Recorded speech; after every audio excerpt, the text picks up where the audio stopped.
ए सखी तो सुनो, पिकनिक के प्लान बनावत तनी जानलू। हाँ हाँ, पिकनिक के प्लान बनाव।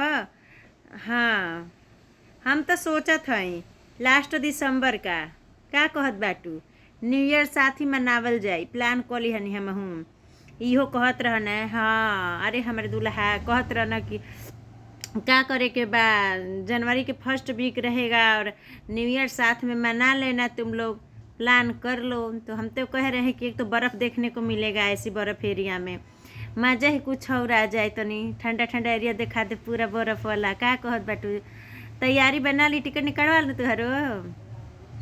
अरे कैसन बात करत हऊ, आग लागे बस्ती में मस्त रहो मस्ती में, जियल का छोड़ दिहल जाए केहू मारे, बताव मानो। नहीं नहीं, अरे अपन का जिंदगी बार बार मिली, मुँह देखबू तो देखत रह जेबू जानलू। आ लोगन के क्या है, लोगन के तो काम हवे कहल तो कोहे दो हैं। ये जिंदगी बार बार आई जे के नहीं मिलेला उनके मुँह वाले बा। और नहीं तो पक्का रहल, टिकट पक्का करवा देते तो न्यू ईयर साथ मनावल जाए। तो का होई, वेलकम टू 2025।